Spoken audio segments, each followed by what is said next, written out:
Yo creo que a veces siempre caemos un poco en la mirada melancólica, ¿no? Lo de cualquier tiempo pasado fue mejor. Si luego hiciéramos una revisión de cómo eran las cosas hace 40 años o 40 y tantos, cuando yo empecé a militar o empecé a trabajar en muchas cosas, pues también piensas que tampoco era para tanto, que tampoco era tanta gente, tantísima gente.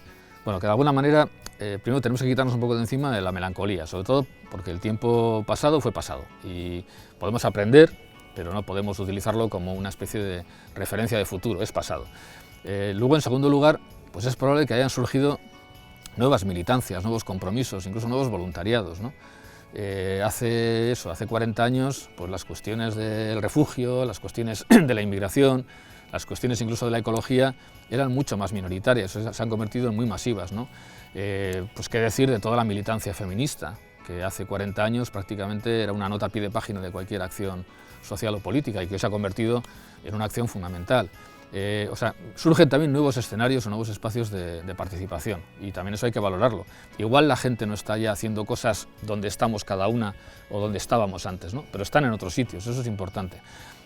Ahí lo que sí es muy fundamental es que en la medida en que aparecen cada vez más espacios de intervención, cada vez más espacios de compromiso, intentar conseguir lo que un sociólogo portugués, Boaventura Sousa Santos, dice es traducir, ¿vale? Tenemos que intentar traducirnos las luchas, traducir las militancias, traducir los compromisos, es decir, que el feminismo no sea un lenguaje, no sea una acción ajena a quien está trabajando en el mundo de la exclusión, o el del pacifismo, o el del ecologismo, es decir, intentar entendernos. Habría que intentar desarrollar una especie de lenguaje narrativo, visual, incluso de prácticas, de buscar espacios de encuentro donde personas que trabajamos en distintos lugares podamos encontrarnos, ¿no?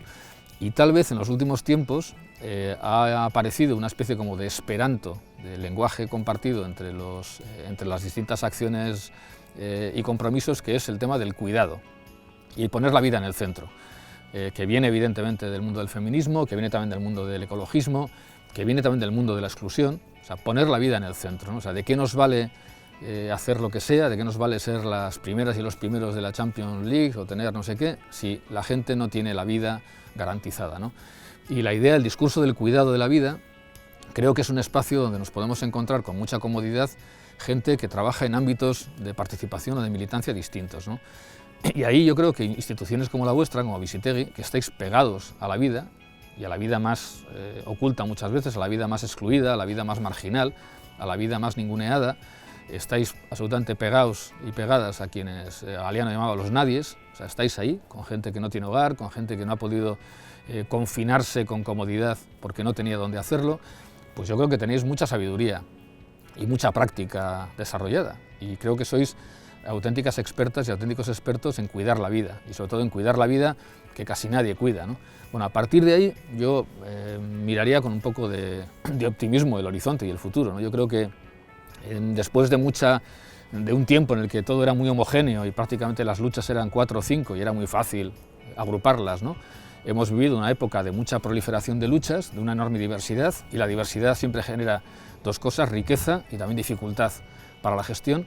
Bueno, yo creo que ahora estamos en una fase, una especie de síntesis, donde tal vez podamos encontrar elementos de unión entre las diversas luchas, justamente en torno a estas cuestiones en las que instituciones, organizaciones como Visitegui sois expertas, ¿no? Que es en cuidar a la gente, en cuidar lo concreto y simplemente en que la gente tenga una vida digna para poder vivir.